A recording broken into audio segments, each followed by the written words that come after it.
Welcome to the 2016 third quarter investment call with the San Diego Foundation. Thank you for joining us today. This year, the Foundation implemented quarterly investment calls as an enhanced service to donors.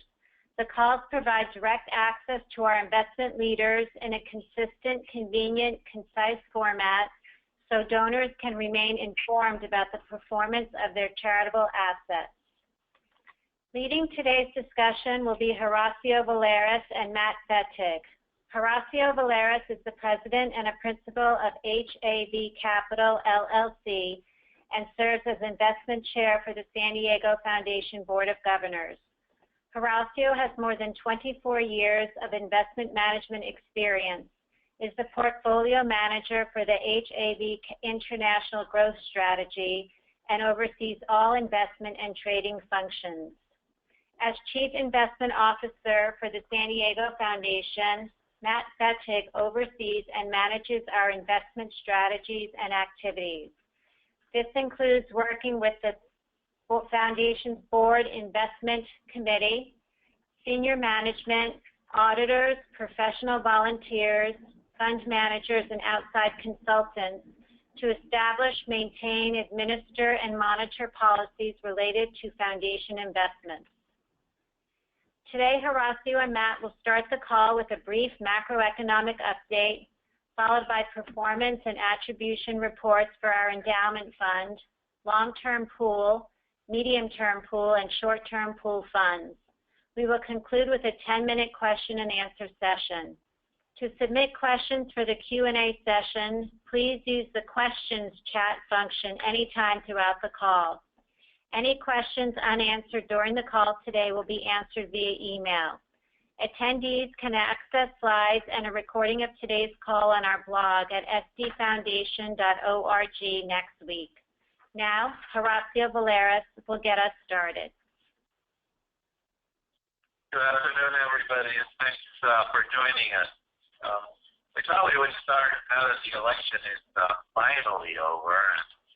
Obviously, well, I guess the word I could use is interesting, but given the results, we thought we would start with a historical look at what has happened to U.S. stocks at times of elections, and well, actually, depending on who's in power.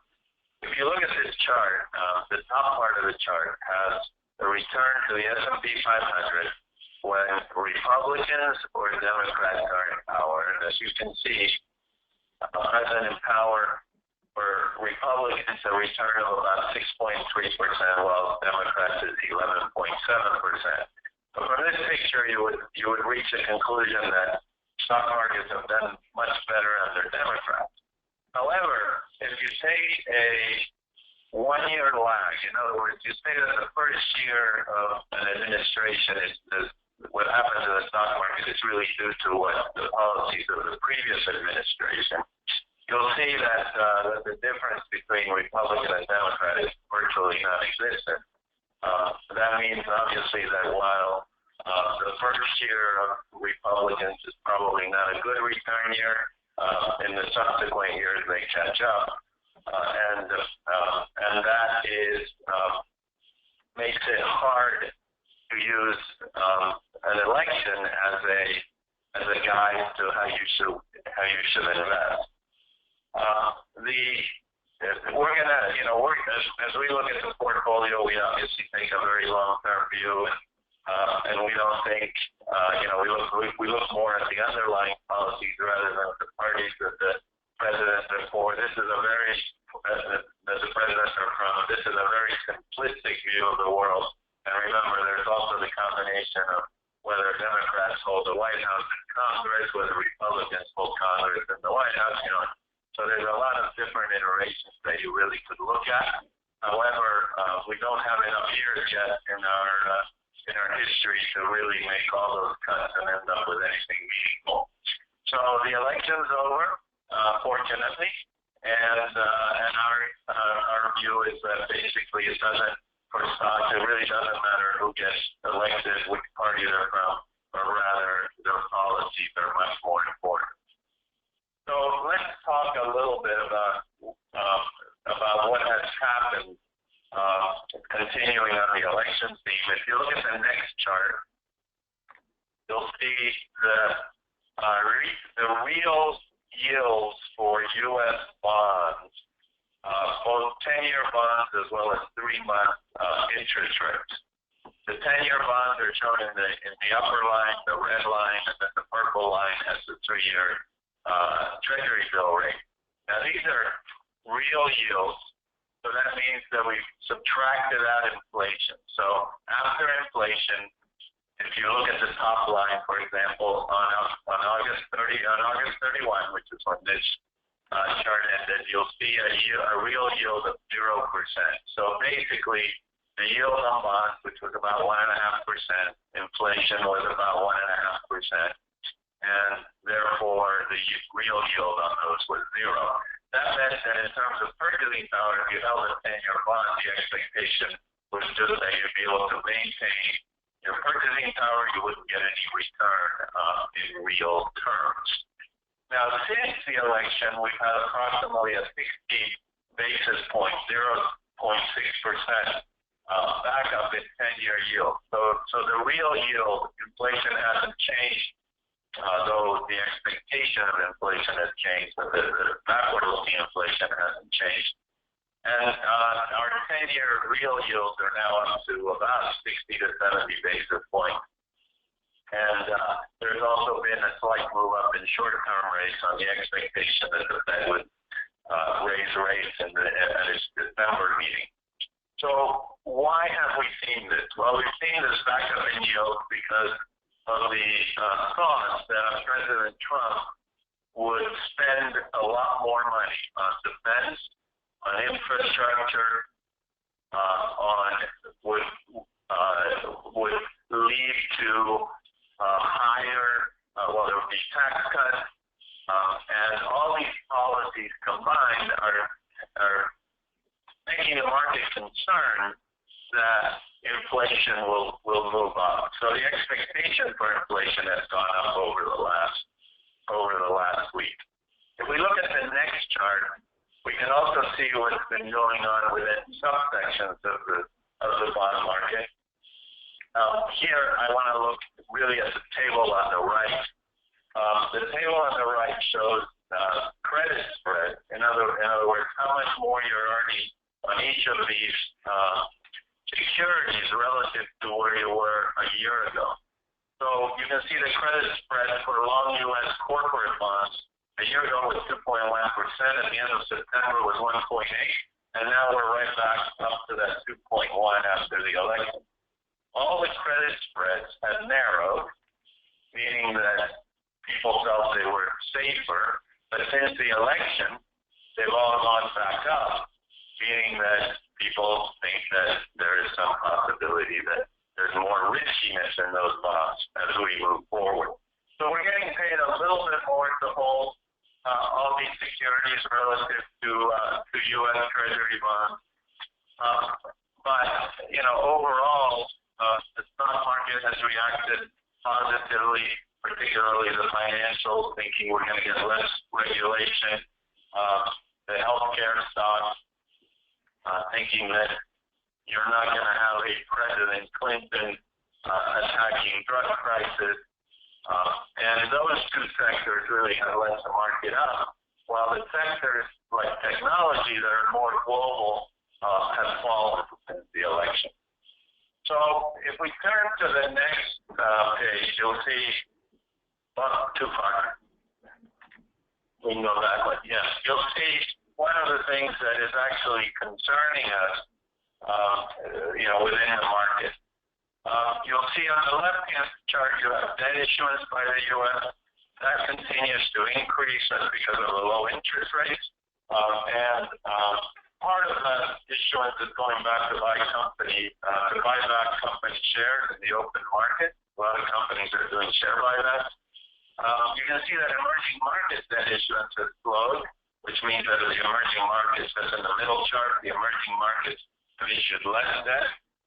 And finally, on the far right, you can see that the high-yield bond market, the fall trends in the high-yield bond market have been trending up. So if we do get higher interest rates, as shown in the last charts, and if the higher rates that we've seen for the since the election hold, then there is a possibility that we're going to see a few more issues within the bond market, particularly on the far right with the high yield default trend. So the key to us in looking at the long-term trends in the market are going to be earnings, which are shown on the next page. This is again speaking to the U.S. equity market. What you have here is two charts. One is the Russell 3000 index, and you can see we're basically at all-time highs. And then you can see the sector impact of S&P 500 earnings growth, along with the trend line, which is showing the increases or decreases in overall earnings. Well, the bars that are below the zero are those sectors where you're losing, where earnings are declining. The bars that are above zero are those sectors where earnings are growing. And then in aggregate, you end up on that line. You can see that this was the expectation before the third quarter reporting season began. And we were expecting the sixth quarter in a row of negative earnings growth, with an expectation of about a 2% decline in earnings for the S&P 500. Most of that led by energy and material. Now, what's actually happened in the third quarter, and this obviously not impacted by the election, but what's happened in the third quarter is that earnings have actually come out with a gain of 2%. So instead of being a decline for the sixth consecutive quarter, we're actually going to have a quarter where we see earnings grow, which is actually good. When you combine it with the interest rate view that we talked about a little bit earlier, we think doesn't really change the picture very much over where things were a month and a half ago. We wouldn't trade in the short run anyways in your portfolios, but we still have, we may get higher interest rates, but earnings growth is accelerating, and those two, we believe, will balance out. So with that, I'm going to turn it over to Matt, who will talk about how we're positioned and the performance of the portfolio. Thanks, Horacio, and thank you, everybody, for joining today. As we start here looking at the asset allocation and performance for the endowment, I'll talk about the endowment, and most of the comments that I make regarding the endowment will apply to the other portfolios as well. So please remember that. Performance has been strong. It's been strong both for the quarter, for the calendar year to date, which is not shown here, and for the 1 year period. And you can see we are outperforming our policy index. Again, our policy index is basically a benchmark that we've constructed to help us measure how well we're doing. We've also outperformed the majority of our peers. So we do look at data where we look at like-minded institutions, those endowments and foundations about the same size as us, and we rank the results. And over the last 1 year period, the San Diego Foundation Endowment ranks in the 4th percentile, 1 being best, 100 being worst. So our results have been very strong here in the endowment, and you can see over longer periods of time, we're either in line or outperforming our policy index. So why? Why have results been strong? Well, there's been a few areas that have helped us in particular over the course of the last year.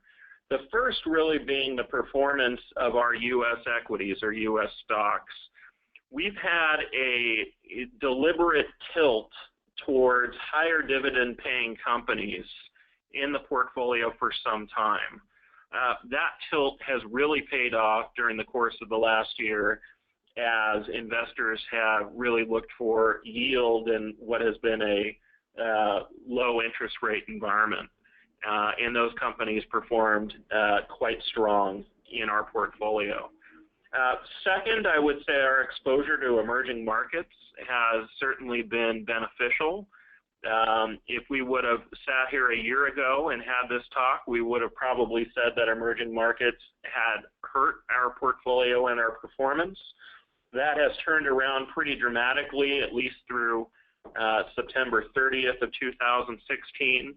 And our emerging market stocks, as well as the debt that we own, primarily government debt of emerging market countries, has performed quite well too. And last, I would say the performance on a relative basis, relative to our policy index, the performance of our hedge fund portfolio has been quite strong as well over that period. Remember, about a year ago, we revamped the mix of our hedge fund portfolio and made a number of changes. I'd say that is still a work in progress, but in the later innings, and we're definitely seeing some benefit out of that portfolio. If we go on and look at the long-term portfolio, results are also quite strong. We were up 3.9% for the third quarter, well ahead of our policy index, and up well over 10% for the one-year period. And many of the drivers of performance were the same. The performance of our U.S. equity portfolio was good. The performance of our emerging markets manager, and just the fact that we are overweight emerging markets equities, was probably the biggest contributor here. And certainly our alternative investment portfolio did quite well as well.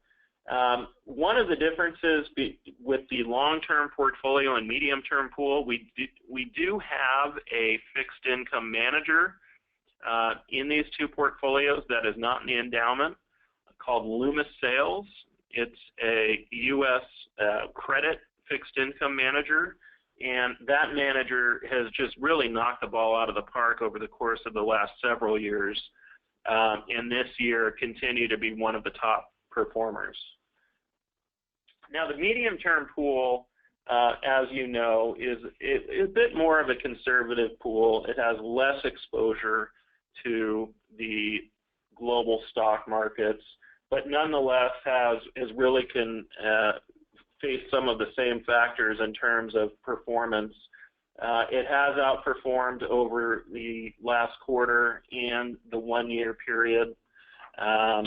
It's had fairly strong results, and in light of the fact that Horacio showed you a slide on real yields and talked about the backup in yields we've had here just over the course of the last several weeks, this portfolio does have more exposure to fixed income and does have some exposure to this backup in interest rates. But please keep in mind, a significant component of the fixed income portfolio, the 56.3% you see, is in shorter duration bonds that have less sensitivity to changes in interest rates.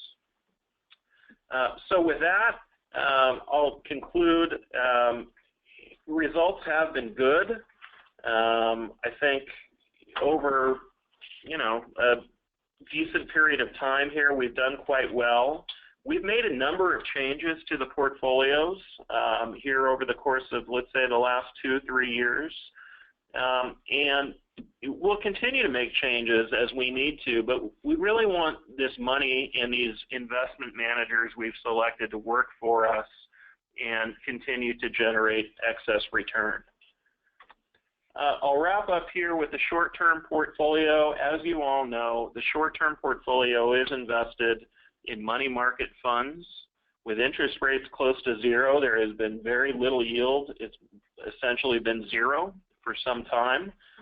Remember, the Federal Reserve did raise interest rates last December, and so you have seen a very small tick up in yield. There is a market expectation that the Federal Reserve will raise rates again here in December, which would result in a little more incremental yield for this portfolio. Thank you. Thank you, Matt and Horacio. Now we'd like to take your questions, and before I do, Just apologies for the difficulty in hearing Horacio earlier. We had a couple people write in about that. We experienced some technical difficulties and kind of had to make do here.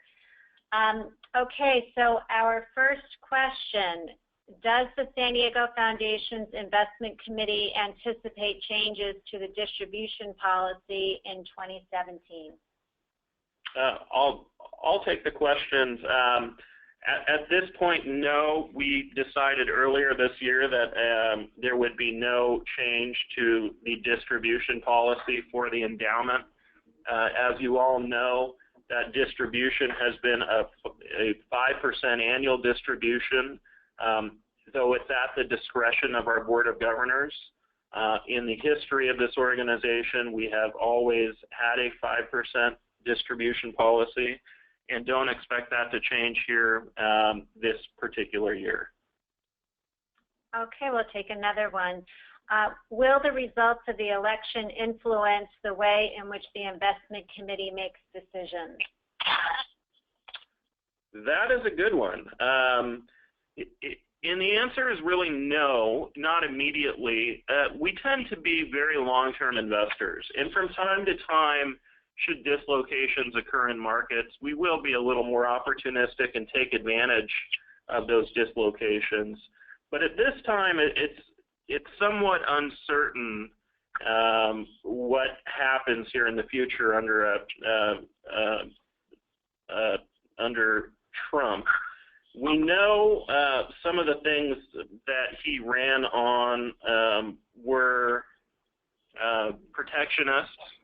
We don't know how much of that will actually be implemented and how that would affect growth, but certainly the stock market so far has embraced the idea of, both a Trump presidency as well as a Republican Congress, and the idea that there may be some very pro-growth things like a fiscal stimulus package coming out of the political system, and I think that's very well encouraged, including tax cuts, et cetera.